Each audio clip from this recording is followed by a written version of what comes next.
கர்த்தரும் இரட்சகருமாகிய இயேசு கிறிஸ்துவின் நாமத்தினாலே இந்த பரிசுத்த ஓய்வு நாளிலே உங்களை அன்போடு கூட வாழ்த்துகிறேன். உங்களுக்கு கிருபையும் தேவ சமாதானமும் உண்டாவதாக. 6 நாட்கள் கடினமாய் உழைத்து பரிசுத்த ஓய்வு நாளிலே கர்த்தருடைய பரிசுத்த ஆலயத்திலே வந்து காணப்படுகிற உங்களை கர்த்தருடைய கண்கள் நோக்கி கொண்டே இருக்கிறது. கர்த்தர் தமது ஆலயத்தில் தமது ஜனங்களை சந்திக்கிறார் என்ற வார்த்தையின்படியே அவர் உங்களோடு கூட பேசி உங்களை பலமாய் நடத்த போதுமானவராக இருக்கிறார். ஆண்டவரே, என் கைகளின் பிரயாசங்களை நீர் ஆசீர்வதித்தருளும் என்று சொல்லி இன்னும் ஆசீர்வாதங்களை சுதந்திரத்துக் கொள்ளும்படியாய் கர்த்தருடைய ஆவியானவரை நோக்கி பார்ப்போம். நம்முடைய அனுதின வாழ்க்கையிலே ஆண்டவர் சரீரத்திலே நல்ல ஆரோக்கியத்தையும் பலத்தையும் கொடுத்திருக்கிறபடியினாலே ஆண்டவருக்கு அதிகமாய் நாம் நன்றி பலிகளை செலுத்துவோம்.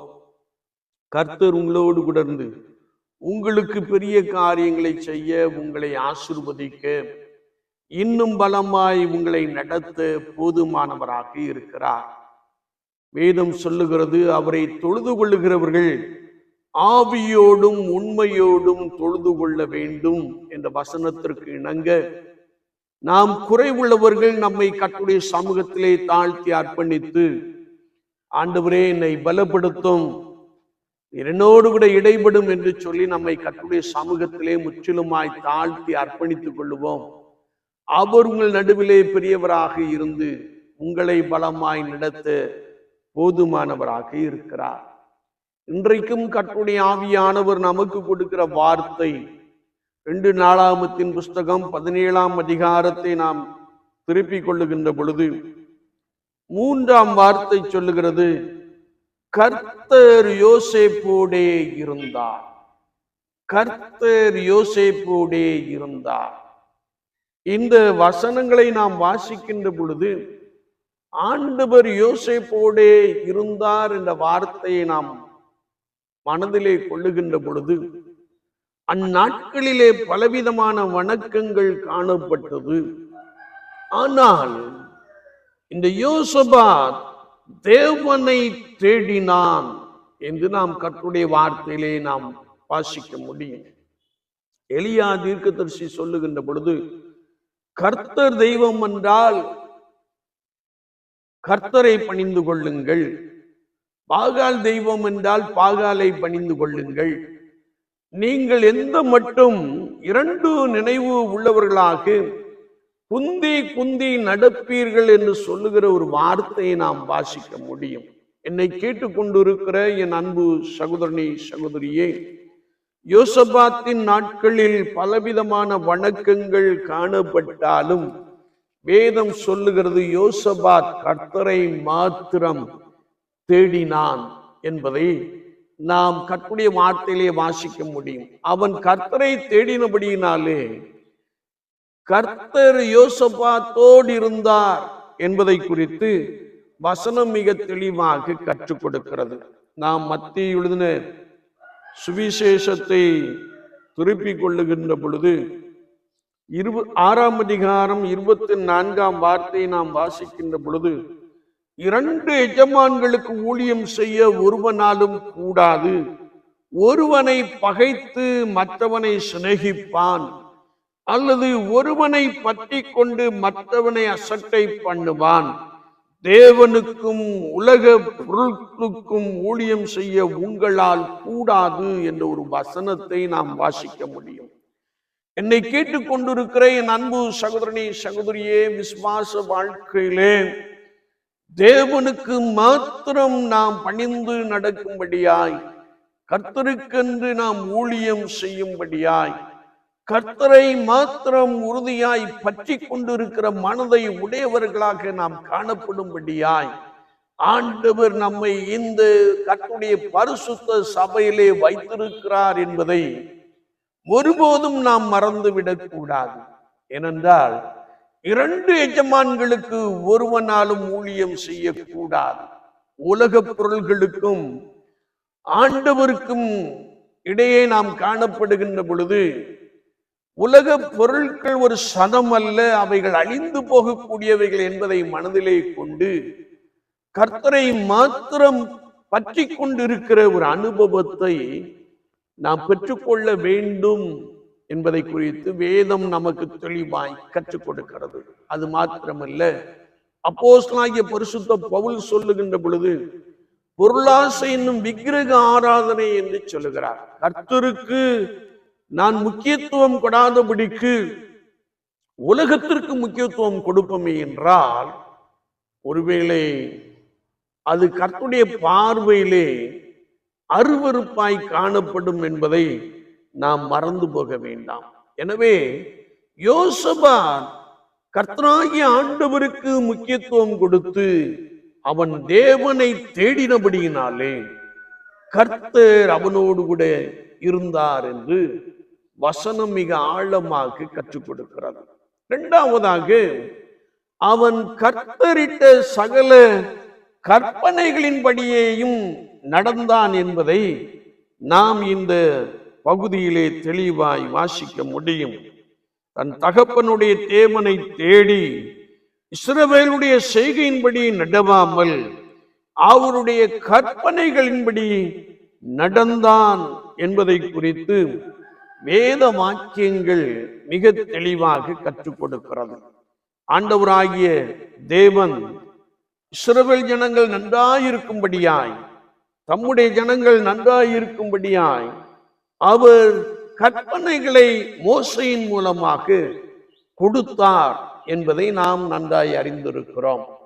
கற்பனை என்ன சொல்லுகிறது என்றால், என்னையன்றி உனக்கு வேறே தேவர்கள் உண்டாயிருக்க வேண்டாம், மேலே வானத்திலும் கீழே பூமியிலும் பூமியின் கீழ் தண்ணீரிலும் உண்டாயிருக்கிறவர்களுக்கு ஒப்பான ஒரு சொரூபத்தை ஆகிலும் யாதொரு விக்கிரகத்தை ஆகிலும் நீ வணங்க வேண்டாம், நீ அவைகளை நமஸ்கரிக்கவும் சேவிக்கவும் வேண்டாம். உன் தேவனாகிய கர்த்தராயிருக்கிற நான் எரிச்சலுள்ள தேவனாயிருந்து என்னை பகைக்கிறவர்களை குறித்து பிதாக்களுடைய அக்கிரமத்தை பிள்ளைகளிடத்தில் 3ஆம் 4ஆம் தலைமுறை மட்டும் விசாரிக்கிறவராக இருக்கிறேன் என்று சொன்னார். அது மாத்திரமல்ல, என்னிடத்தில் அன்பு கூர்ந்து என் கற்பனைகளை கை கொள்ளுகிறவர்களுக்கு 1000 தலைமுறை மட்டும் இரக்கம் செய்கிறவராக இருக்கிறேன் என்று சொன்ன ஒரு வார்த்தையை நாம் வாசிக்க முடியும். அது மாத்திரமல்ல, உன் தேவனாகிய கர்த்தருடைய நாமத்தை வீணிலே வழங்காதிருப்பாயாக, ஓய்வு நாளை பரிசுத்தமாய் ஆசரிக்க நினைப்பாயாக, ஏனென்றால் ஆண்டவர் 7ஆம் நாளை ஆசீர்வதித்தார் என்று நாம் கர்த்தருடைய வேதத்திலே இன்னும் ஆழமாய் வாசிக்க முடியும்.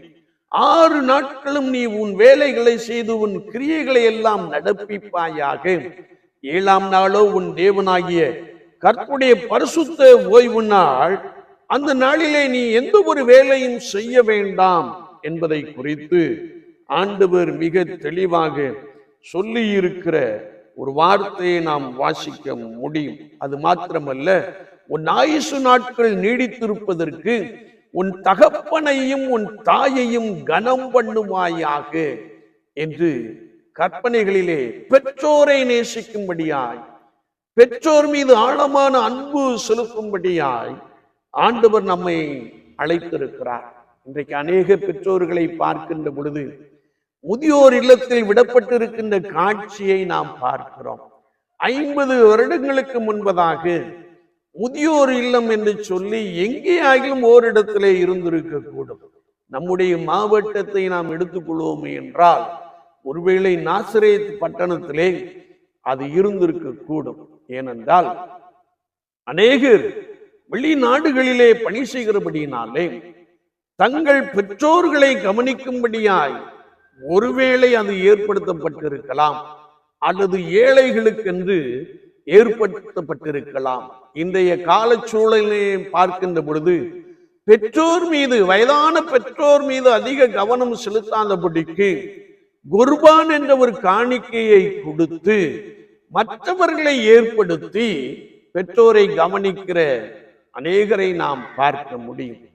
குறிப்பாக நம்முடைய நாசரேத் பட்டணத்திலே அநேக உணவகங்களை நாம் பார்க்கிறோம். குறிப்பாக சிலர் வீடுகளிலே உணவை ஆயத்தப்படுத்தி அந்த வயதான பெற்றோர்களுக்கென்று வீடு வீடாய் கொண்டு செல்லுகின்ற காட்சியை நாம் பார்க்க முடியும்.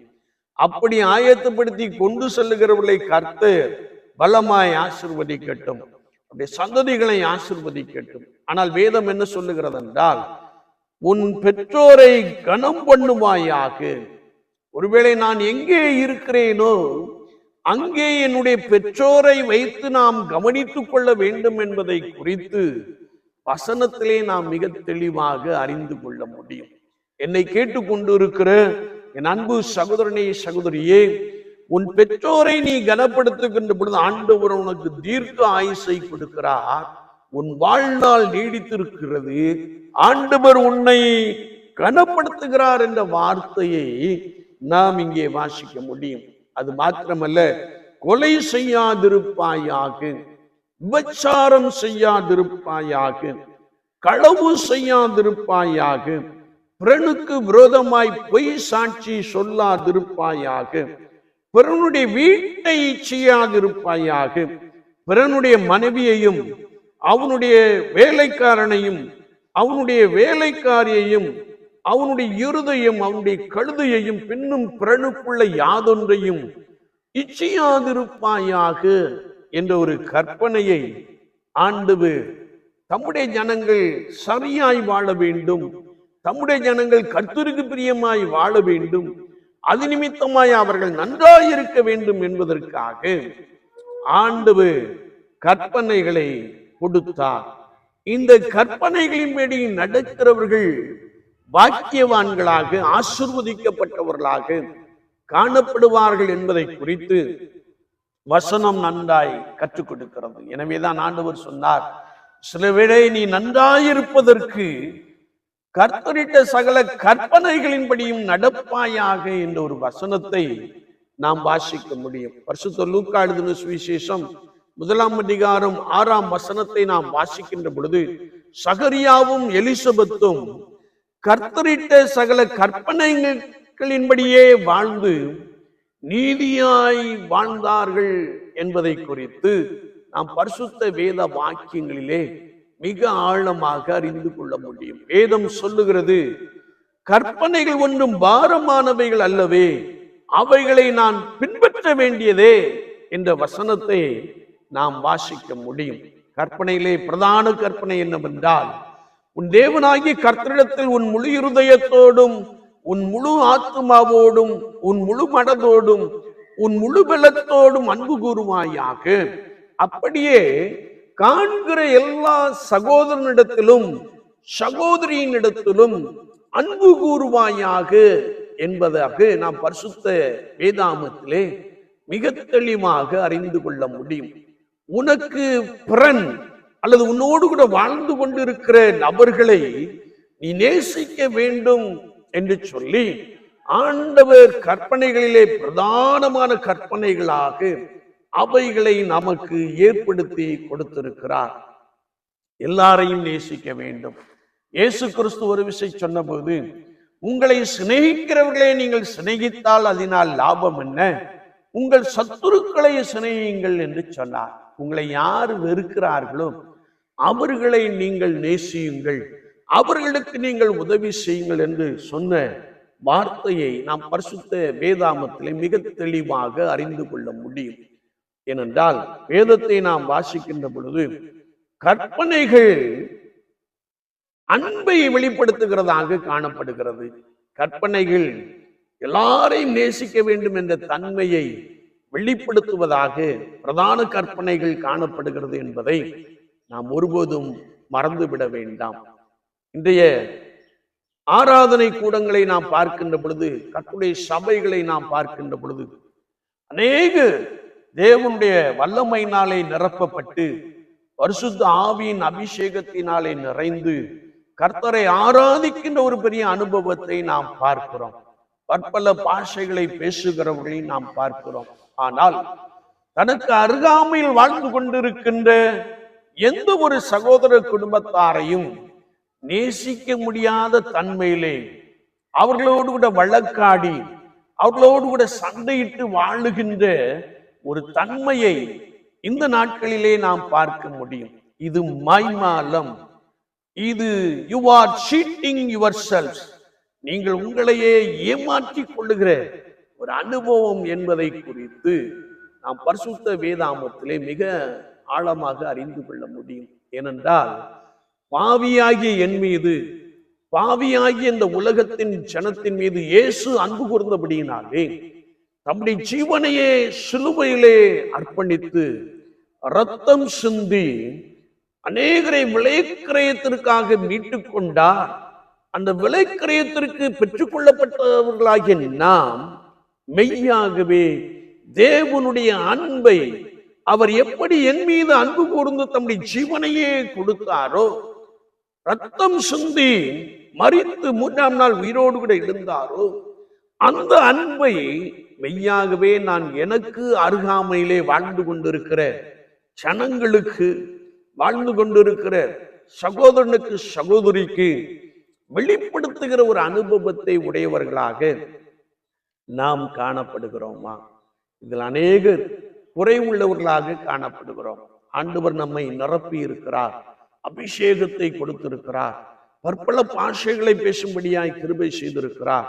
அது அந்த அனுபவமானது மற்றவர்களுக்கு முன்பதாக பரிசுத்த ஆவி உங்களிடத்தில் வரும்போது நீங்கள் பலனடைந்து எனக்கு சாட்சிகளாய் இருப்பீர்கள் என்ற வார்த்தையின்படி மற்றவர்களுக்கு முன்பதாக சாட்சியாய் வாழுகின்ற ஒரு அனுபவம், கனி நிறைந்து வாழுகின்ற ஒரு அனுபவம், கனிகளிலே ஆவிக்குரிய கனியாகிய அன்பு நிறைந்தவர்களாக நாம் காணப்பட வேண்டும் என்பதை குறித்து கற்பனை மிக தெளிவாக கற்றுக் கொடுக்கிறது. ஏனென்றால் அன்பில்லாதவன் தேவனை அறியான் என்று சொல்லப்பட்டிருக்கிறது. நாம் ஒருவேளை பலவிதமான பாஷைகளை பேசலாம், நான் கர்த்தர் கொடுத்த அந்நிய பாஷைகளை பேசிக்கொண்டே இருக்கலாம். ஆனால் நமக்குள்ளே அன்பு இல்லை என்றால் நான் இன்னும் கர்த்தராகிய இயேசு கிறிஸ்துவை முழுமையாய் அறியவில்லை என்பதாக வேதம் நமக்கு தெளிவாய் கற்றுக் கொடுக்கிறது. அப்போஸ்தலர் 2ஆம் அதிகாரத்திலே அவர்கள் எல்லாரும் பரிசுத்த ஆவியானவரால் நிரப்பப்பட்டபடியினாலே ஆவியானவர் தங்களுக்கு தந்துள்ள வரத்தின்படியே வெவ்வேறு பாஷைகளில் பேசினார்கள். அவர்களுக்குள்ளே அன்பு காணப்பட்டது. அவர்கள் அன்பை வெளிப்படுத்துகிறவர்களாக காணப்பட்டார்கள். தங்களிடத்தில் உள்ளதை மற்றவர்களுக்கு கொடுத்தார்கள். ஒன்றுமில்லாதவர்களை போஷித்தார்கள். வேதத்திலே நாம் வாசிக்கின்ற பொழுது அவர்கள் அப்போஸ்தலருடைய பாதத்திலே சகலவற்றையும் கொண்டு வந்து வைத்தார்கள். அப்போஸ்தலர்கள் ஒன்றுமில்லாதவர்களுக்கு பகிர்ந்து கொடுத்தார்கள். அவர்கள் வாழ்ந்து கொண்டிருந்த சமுதாயத்திலே ஒருவனுக்கும் ஒன்றும் குறைவாய் இருந்ததில்லை. அவனவன் தேவைக்கு தக்கதாக கொடுக்கப்பட்டது என்பதை நாம் பரிசுத்த வேதாமத்திலே மிக தெளிவாக அறிந்து கொள்ள முடியும். என்னை கேட்டுக்கொண்டு இருக்கிற என் அன்பு சகோதரனே சகோதரியே, கற்பனையிலே பிரதான கற்பனை அன்பு.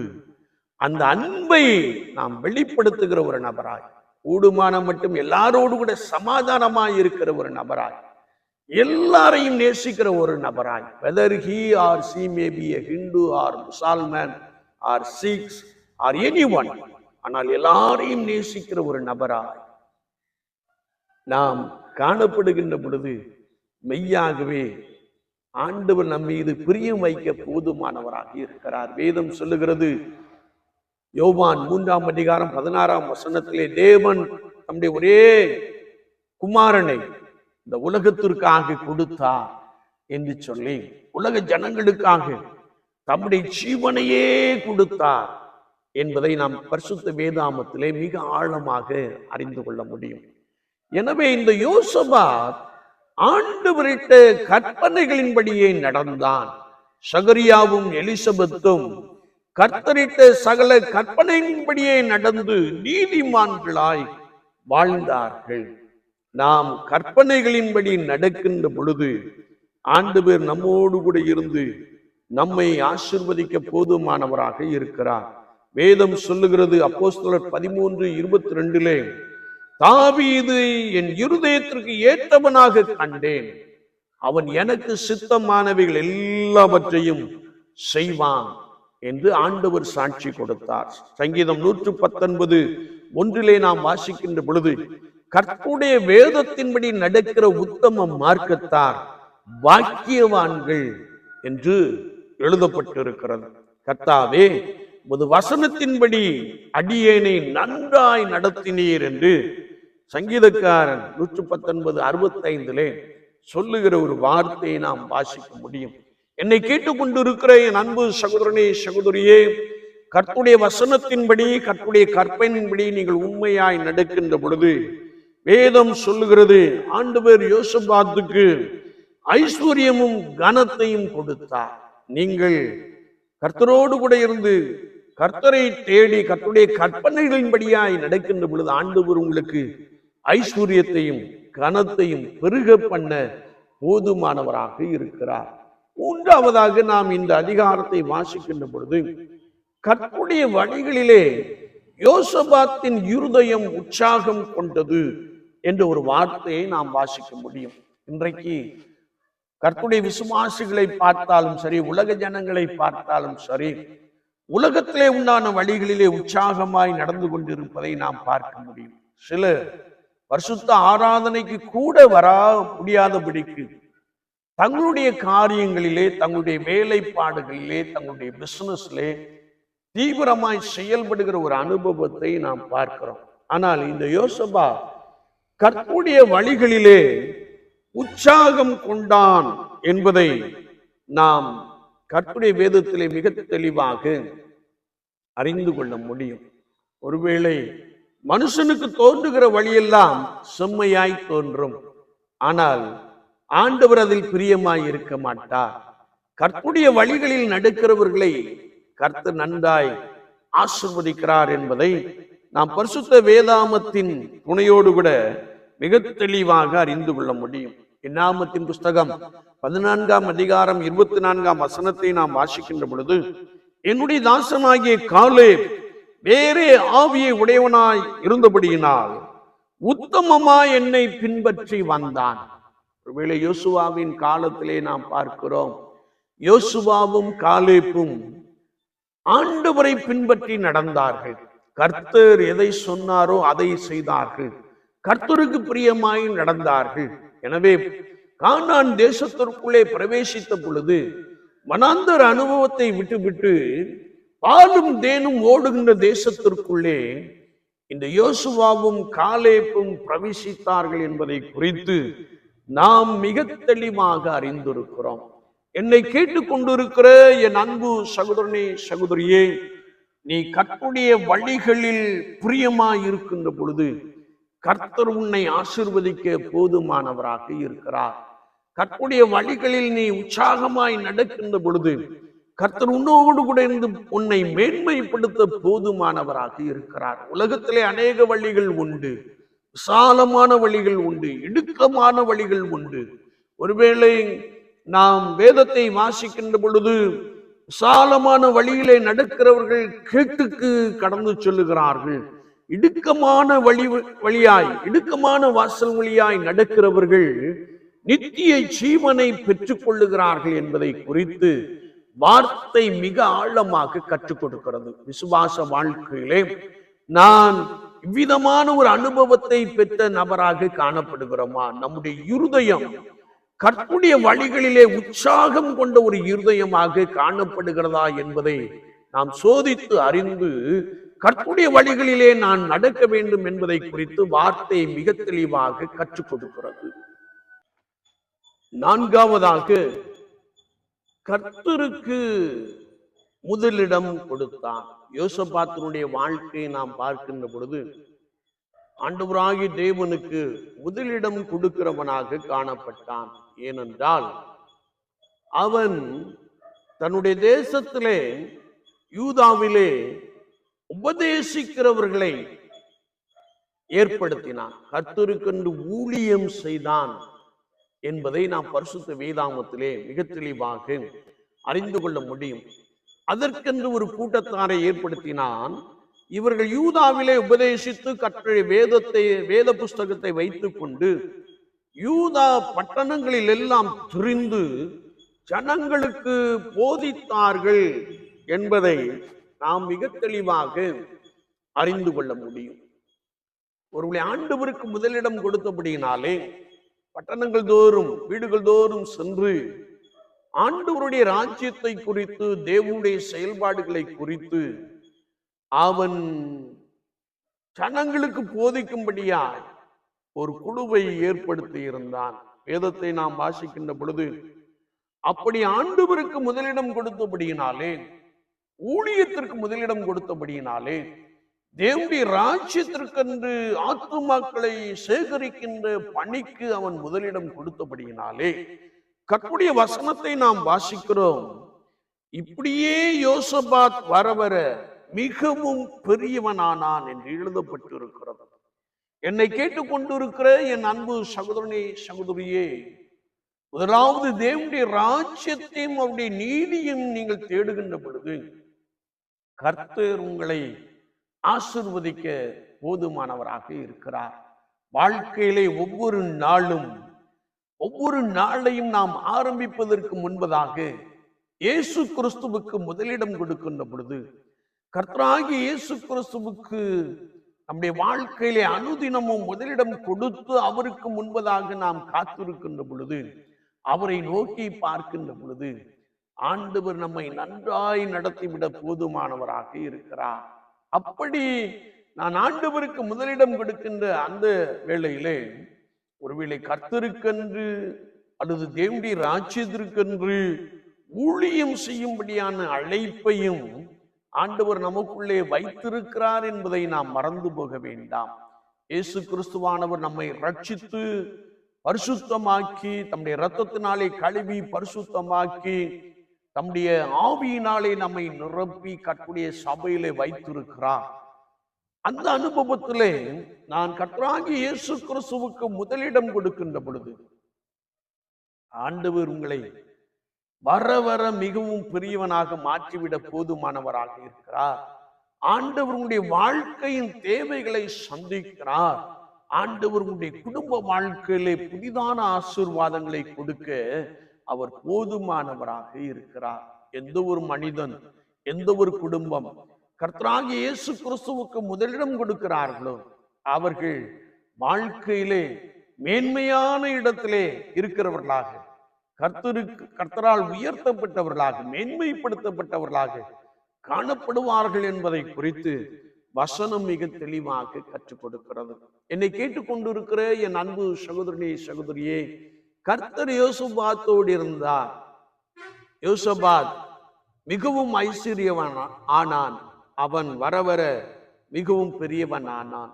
விசுவாச வாழ்க்கையிலே கர்த்தர் நம்மோடு கூட இருக்க வேண்டுமே என்றால், கர்த்தராகிய இயேசு கிறிஸ்து நம்மோடு கூட இருக்க வேண்டுமே என்றால், பரிசுத்த ஆவியானவர் நம்மோடு கூட இருந்து நம்மை நடத்த வேண்டுமே என்றால், முதலாவது நான் தேவனை தேட வேண்டும், தேவனை தேட வேண்டும். இரண்டாவது அவருடைய கற்பனைகளின்படி நாம் நடக்க வேண்டும். மூன்றாவது கர்த்தருடைய வழிகளிலே நாம் உற்சாகம் கொள்ள வேண்டும். உலகத்திலே அநேக வழிகள் உண்டு, ஆனால் கர்த்தருடைய வழிகளிலே நாம் உற்சாகம் கொள்ள வேண்டும்.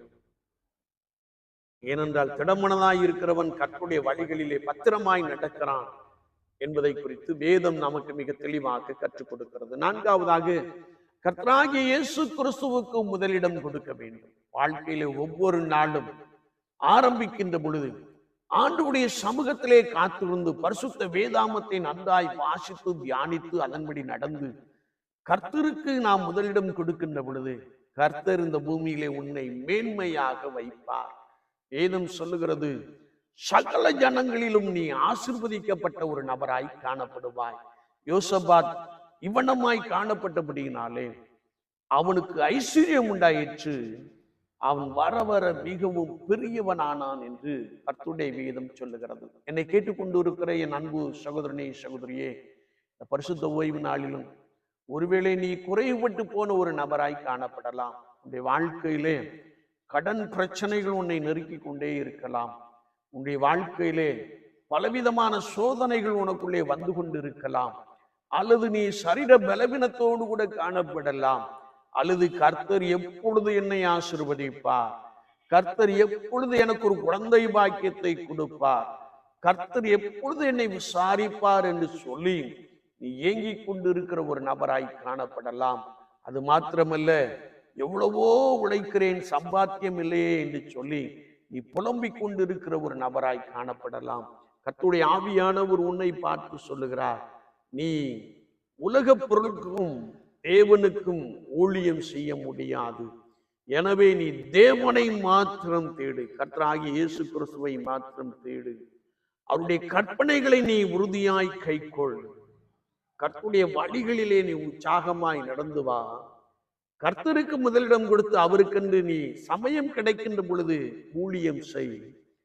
கர்த்தர் உன்னை நன்றாய் ஆசீர்வதித்து விட போதுமானவராக இருக்கிறார். உலக வாழ்க்கைக்குரிய எல்லா நன்மையினாலும் உங்களை நிரப்ப போதுமானவராக இருக்கிறார். என்னை கேட்டுக்கொண்டிருக்கிற என் அன்பு சகோதரனே, சகோதரியே, இன்றைக்கு தேவனை விட்டு விலகச் செய்கிற அநேக காரியங்கள் நம்மிடத்திலே காணப்படுகிறது. புதிய புதிய கண்டுபிடிப்புகள் எல்லாமே தேவனை விட்டு விலகச் செய்கிற கண்டுபிடிப்புகளாக நாம் பார்க்கிறோம். ஆனால் அவை நம்மிடத்திலே இருந்தாலும் நான் கர்த்தராகிய இயேசு கிறிஸ்துவுக்கு முதலிடம் கொடுக்கின்ற பொழுது அவர் உங்களை நன்றாய் ஆசீர்வதித்து விட, அவர் உங்களை மேன்மைப்படுத்தி விட, அவர் உங்களை உயர்த்தி ஆசீர்வதிக்க போதுமானவராக இருக்கிறார். யோசபாத்திலே காணப்பட்ட அந்த குணாதிசயங்கள், அந்த கிருபை நமக்குள்ளே நிறைவாய் காணப்படட்டும். கர்த்தர் உங்களையும் உங்கள் பிள்ளைகளையும் வர்த்திக்க பண்ணுவார். கர்த்தரால் நீங்கள் ஆசீர்வதிக்கப்பட்டவர்களாக காணப்படுவீர்கள். ஆண்டவர் உங்களோடு கூடந்து உங்களுக்கு செய்யும் காரியம் மிகவும் பயங்கரமாய் இருக்கும் என்ற வசனத்தின்படியே அவர் உங்களை அற்புதங்களினாலும் அடையாளங்களினாலும் நிரப்பி வழிநடத்த போதுமானவராக இருக்கிறார். அவர் உன் சரீரத்திலே காணப்படுகிற பிரச்சனைகளை, நெடுநாள் வியாதியை உன்னிடத்திலிருந்து நீக்கி போட போதுமானவராக இருக்கிறார். அவருக்கு முதலிடம் கொடுப்போம், அவரையே தேடுவோம், அவருடைய வார்த்தைகளின்படி நடப்போம், அவருடைய வழிகளிலே உற்சாகமாய் ஒவ்வொரு நாளும் காணப்படுவோம். கர்த்தர் உங்களோடு கூட உங்களை பலமாய் ஆசீர்வதித்து வழி நடத்துவாராக. ஆமீன், ஆமீன். நாம் ஜெபிப்போம். நேசிக்கிற நல்ல ஆண்டவரே, பரிசுத்த ஓய்வு நாள் ஆராதனைக்காய் ஸ்தோத்திரம். வந்திருக்கிற நம்முடைய ஜனங்களுக்காய் ஸ்தோத்திரம். பலப்படுத்தும் ஆண்டவரே, இவர்கள் உமக்கு முக்கியத்துவம் கொடுக்கவும், உம்மை தேடவும், உடைய கற்பனைகளின்படி பலமாய் நடக்கவும், ஒவ்வொரு நாளும் உடைய வழிகளிலே இவர்கள் உற்சாகம் கொள்ளவும், ஒவ்வொரு நாளும் உடைய நாமத்திற்கு முதலிடம் கொடுக்கவும் பரிசுத்த ஆவியானவர் உதவி செய்யும்படியாய் நாங்கள் வேண்டு நிற்கிறோம். அப்படி தங்களை அர்ப்பணித்துக் கொண்டவர்களுக்காய் ஸ்தோத்திரம். அவர்களை பலப்படுத்தும் ஆண்டவரே. எப்படி யோசபாத் வர வர மிகவும் பெரியவன் ஆனானோ, யோசபாத்துக்குள்ளே ஐஸ்வர்யமும் கனமும் உண்டாயிற்றோ, அப்படியே யாரெல்லாம் உமக்கென்று அர்ப்பணித்துக் கொண்டார்களோ அவர்களையும் நீர் அப்படியே ஆசீர்வதிக்கிறபடினாலே நாங்கள் உமக்கு நன்றி செலுத்துகிறோம். ஆண்டவரே, உமக்கு முன்பதாக பிழையற்றவர்களாக, உத்தம இருதயத்தோடு கூட காணப்படுகிறவர்களாக, குற்றமற்றவர்களாக காணப்படுகிறவர்களாக ஒவ்வொருவரும் வாழும்படியான அனுபவத்தை தாரும். அந்த வரிசையிலே அநேகர் எழுப்பி தாரும். ஆண்டவரே, உடைய நாமம் உடைய ஜனங்கள் மூலமாய் மகிமைப்பட பரிசுத்த ஆவியானவர் உதவி செய்யும்படியாய் நாங்கள் வேண்டு நிற்கிறோம். கற்பனைகளிலே பிரதான கற்பனையாகிய அன்பை கொண்டு வாழுகிறவர்களாக காணப்பட கிருபை தாரும். பெற்றோரை நேசிக்கிறவர்களாக காணப்பட கிருபை தாரும். அது நிமித்தமான கனமும் மகிமையும் ஆசீர்வாதமும் ஜனங்களுக்குள்ளே நிறைவாய் உண்டாகும்படியாய் நாங்கள் வேண்டு நிற்கிறோம். வார்த்தைகளை கேட்டவர்களை பலப்படுத்தும். உண்மையிலே பலன் கொள்கிற அனுபவத்தால் நிரப்பியருளும். ஆண்டவரே, இந்த உலகத்திலும் ஆவிக்குரிய அனுபவத்திலும் பலமாய் எழும்பி பிரகாசிக்க கர்த்தர் ஒவ்வொருவருக்கும் அனுக்கிரகம் செய்வீராக. ஜனங்களோடு கூட இருந்து நீர் பலமாய் ஆசீர்வதிப்பீராக. இயேசு கிறிஸ்துவின் நாமத்தில் ஜெபங்கேளும் பரிசுத்த பிதாவே. ஆமீன், ஆமீன்.